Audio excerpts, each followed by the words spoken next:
in the Cold War context, and it occurred from the time of his days as a young academic at McGill right through the first year of his becoming senator in 1970, before it was finally determined the case could be closed forever. Last president I want to talk about is Mabel Timlin. She was amongst the first of females granted tenure in Canada, and her remarkable research is credited by economic historian Robert Diamond as single-handedly bringing Keynesian economics into Canadian scholarship.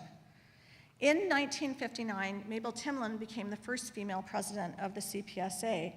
And here's something interesting, although the slide, yeah, I guess it turned out.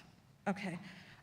She was also, judging from information we have from the most recent gender monitoring report of the International Political Science Association, that she was the first woman to lead a national political science association anywhere in the world. So the view of Canada from this vantage point is notable because this date was well ahead of the US, Britain, France, and IPSA itself. Timlin was interested in different policies, including immigration, which was the topic of her presidential address. And what's interesting in this address is that it pays more attention to discrimination based on race than the interventions of earlier decades. Now, there is some debate about whether Timlin considered herself a feminist, but in any case, she was sympathetic to many tenets, and she was definitely not conventional, starting her career at the University of Saskatchewan as a secretary, getting formal university degrees while taking one course at a time, only taking a brief leave once to complete a PhD at the University of Washington, before finally becoming an assistant professor at the age of 50. Timlin clearly serves as a symbol of the growing demographic diversity of the profession that followed from the 1970s, as we know from various CPSA surveys of the profession. With her base in Western Canada, Timlin also serves as an early exemplar of the regional diversification of political science in organizational terms. In fact, in recent years, regional associations in BC, the Prairies, and Atlantic Canada have formed, and since 2007, these associations joined together to have their own English language journal, Canadian Political Science Review. Not least in her unconventional contributions from Keynesianism to racial discrimination, Timlin also foreshadows a diversification of the discipline in relation to the topics, modes, and language of research. Today, this shows up in the large and growing body of work done on less powerful groups. For example, we see it in the work on women and gender by feminist scholars, work dealing with LGBTQ rights, and work dealing with race, racism, and racialization. Given the post-centennial ideational and organizational diversification evident in Canadian political science through the examples of Douglas Gibbon, Forsey, and Timlin, a summary of the past 50 or 60 years might be to say that it is organized in many different ways and that there is a degree of theoretical and methodological and topical pluralism that is allowed for the creation of multiple knowledges. In highlighting these multinational and multivocal dimensions, it should be noted that they stem more from Canada's history and evolution as a settler colony and unequal relations of power than they do from responses to behavioralism. These, in effect, have created a tree of multiple knowledges. Now, the challenge this poses for political science is that it's not always clear that we can even see the tree for the branches that we may hang out on. So it's then to history and power and knowledges that I want to turn to consider the sesquicentennial moment. And it's now that things are going to get a lot more colorful.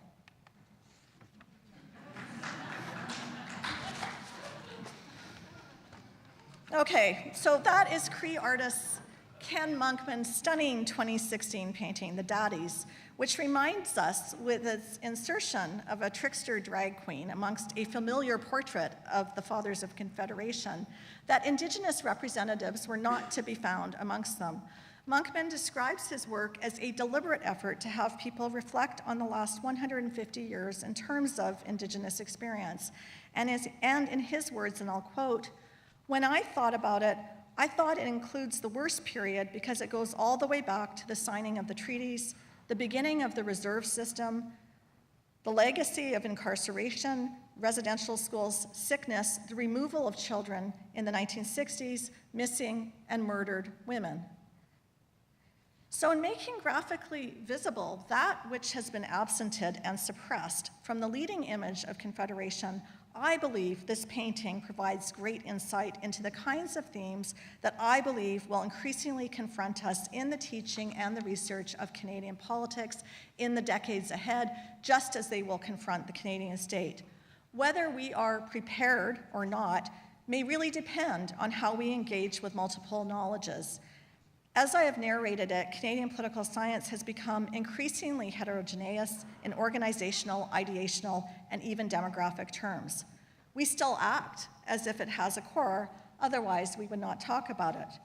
However, what is concerning is how the knowledges of or about those that were absented from the foundation of organized Canadian political science are frequently seen to have not made a serious dent in the core of the discipline in Canada.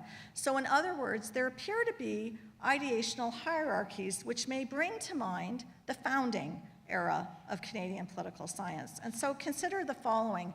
Just in 2015, Jill Vickers, in her presidential address, argued that despite the growing number of women in the profession and a body of feminist knowledge, this has not resulted in changes to what she terms conventional political science.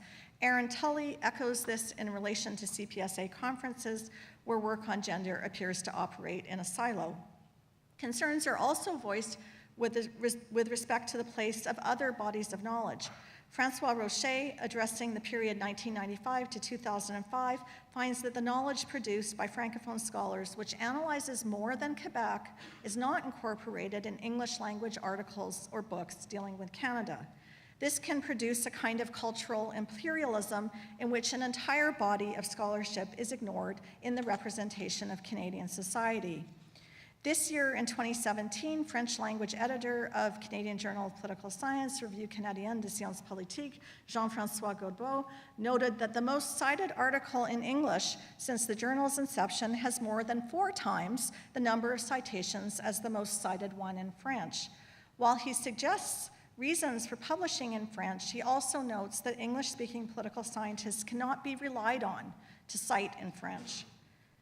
Back in 1993, Vince Wilson gave a presidential address and discussed racism.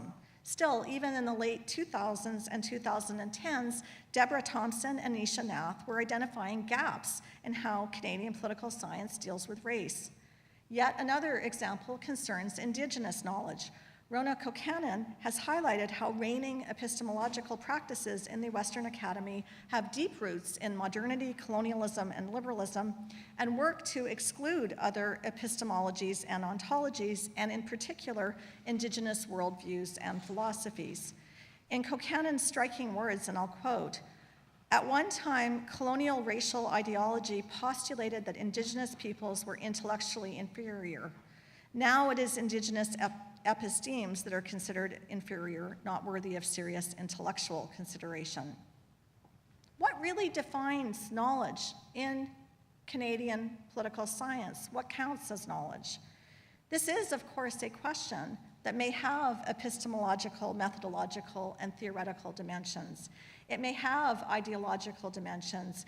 It may have dimensions relating to structures and power.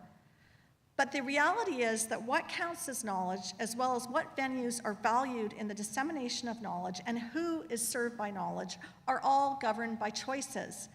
Even in the neoliberal university, we still choose what to read, who we talk to, who we listen to, who we cite. We can challenge ourselves to read in another language or hang out in a different branch of knowledge than we are used to. Intellectual curiosity is central to our agency. Intellectual curiosity enhances the research process. And intellectual curiosity can also form a starting point for saying no to power. Let me conclude by returning to the history of Canadian political science, which has a distinctive longevity in global terms and one that should and will continue as far as I can see. Because of this, I believe acknowledging the exclusions or racism of some foundational leaders or certain formative ideas can be constructive. So too is thinking about what historic ideas may still inspire. The CPSA was founded with the very compelling goals, still compelling goals, of providing insight into Canada and contributing ideas to the world. Attending to both the shortcomings and the vision may serve as a gateway to more mindfulness about our present and future. At the sesquicentennial, we now have multiple knowledges concerning Canada, including ones based on comparative work, ones attuned to globalization and the international system, and ones finding inspiration from the many lived experiences individuals may have before they enter a political science classroom. One challenge going forward is to actually see the many branches of knowledge, and from there to consider how they connect to each other and what this says about political and social life. This challenge is not unique to Canadian political science. There are parallels in other political science traditions and internationally. If Canadian political science was at heart a national venture that came to be defined by multiple knowledges, then mindfully making space for new conversations across branches of Canadian political science is actually central to understanding Canada now. New conversations within the discipline are always possible because we have choice and because what we do is ongoing.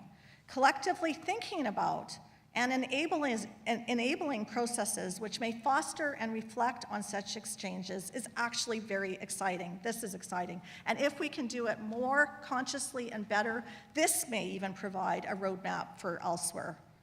So to conclude, at the dawn of the sesquicentennial era of political science, our multiple knowledges are there. They beckon. And multiple knowledges are also key to potentiating the original aims of Canadian political science, which are to understand Canada and to contribute to the world. So for the privilege of letting me speak as the CPSA president, I thank you very much.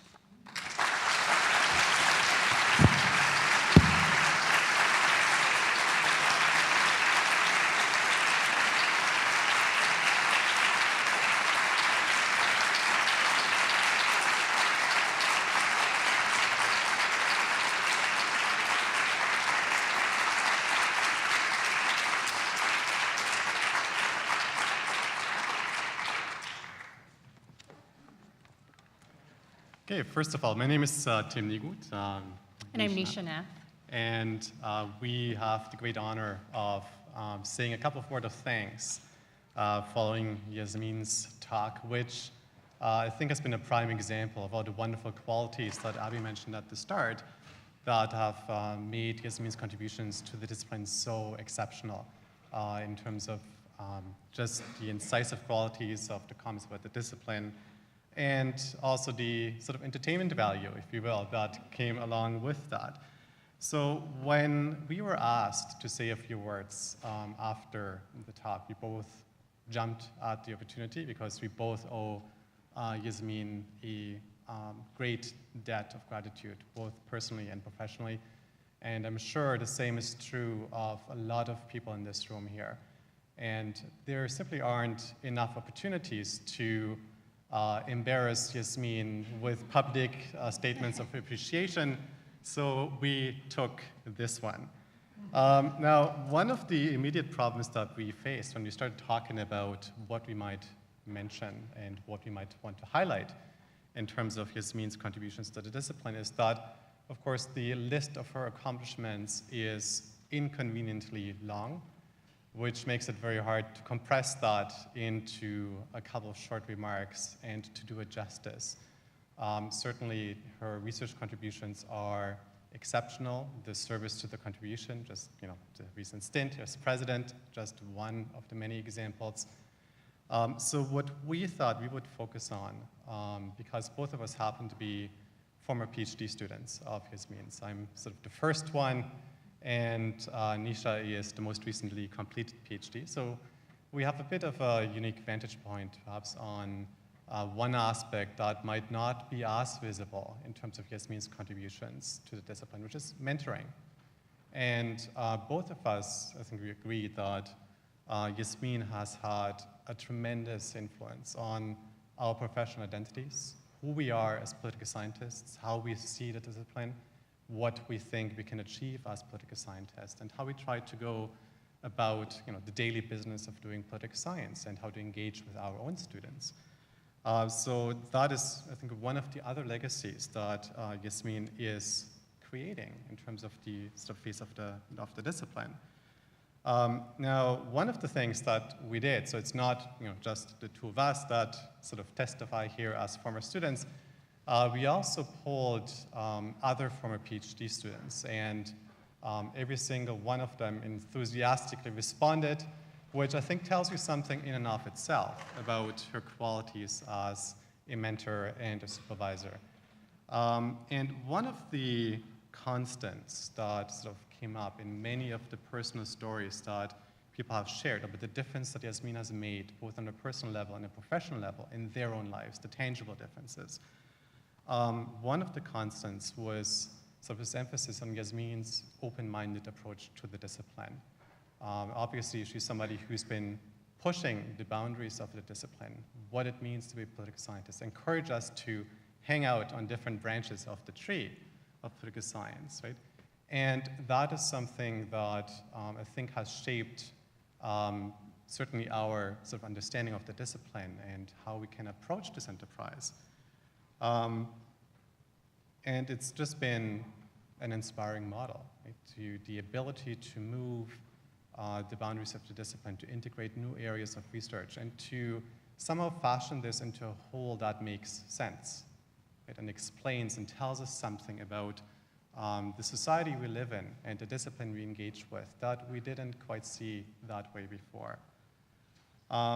One of the other sort of qualities that came up time and again from former students is just comments about the fact that Yasmin is not in the least bit possessive about her research, right? And what that gets at really is this idea that what Yasmin cares about is the issues. It's about advancing knowledge and using that to make a difference in our lives, in society generally.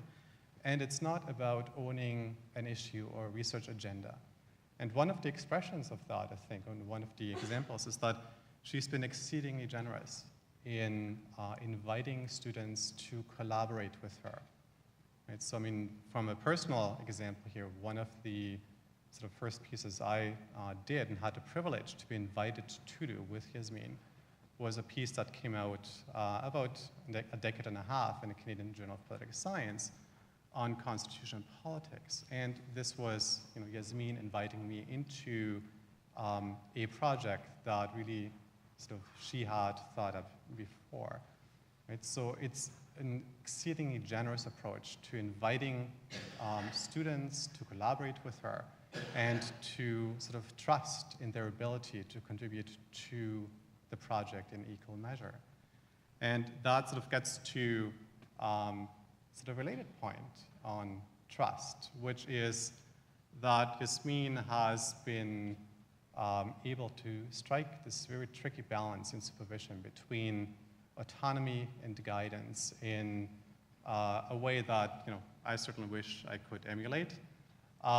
But partly that's to do with trust, because she approaches her students as sort of colleagues in training who can be trusted to pursue their own research, to do right by the topics, to follow down the path that their curiosity leads them, and to assume that that path is a worthwhile one.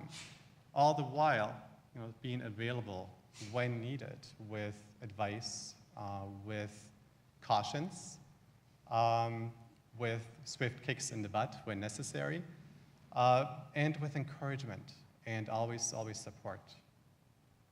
I think I'll turn it over to you. Okay. So as Tim mentioned, we collect a lot of thank yous from students, former students of Yasmin's. And so in collecting all these thank yous that form the backbone to what Tim has already shared, one particular response kind of prompted me to reflect on my own path in terms of moving from kindergarten to PhD, and to do some rudimentary counting. And so I invite you all to count 2, so 4. And in all of those years, that's the number of women of color who have taught me, 4. But thanks to Yasmin aren't owed to her simply because of her presence, but because she has explicitly opened up disciplinary spaces through her scholarship and her service, with the Diversity Task Force, with the REIPP, her commitments to the TRC implementation being recent examples. And her impact on this discipline for her students is rooted so tangibly in practice. As Tim mentioned, we've both had the pleasure to write with and alongside Yasmin, and that process has helped to demystify such an integral part of our job. It's an experience that no doubt reflects Yasmin's ethos of generosity when it comes to her research and her time. She elevates her students, she elevates their work, she prepares them, she builds their self-confidence as scholars, she actively talks them down from precipices, and she does this not simply through mentoring, but she does it through example. So we have all left her office, walking out with new clarity, feeling like we can do what we need to do. And in the words of one of her students, in all of our interactions, she would reassure me that I was doing well, that my work was good, and that it matters, which goes a long way when you're constantly doubting yourself, your work, and wondering if you belong here. And thank yous are owed to Yasmin not simply because of her presence, but because she does this all in an incredibly generous and human and humane way. So the skill and the ease with which she navigates this discipline is far from instrumental. Rather, it's rooted in relationships. She is genuinely interested in people, in their lives, in their experiences, and we see that in her research. A student writes, "She learned about me, who I was, where I was from, and what I carried with me." Another student writes, "Through Yasmin, I learned the importance of always being ethical, always being kind, always being humble, and always, always being open to learning and to different viewpoints." Another student writes that her genuine concern and care has left them feeling empowered. And many students reflected on Yasmin's tangible efforts to build us into a community of scholars, encouraging her students to know each other and to support each other. So for me, as a woman of color, none of this is benign. It's, in fact, deeply transformative. So, as her former students, some of you her current students, we have all thought, what would Yasmin do? Which is in many ways a really, really perfect question. Because as one of her students writes, Yasmin is this person that is impossible to interact with on any level and leave empty-handed. I remember her kindness when I sat in her office and remember thinking, be like this with your students. So thank you, Yasmin.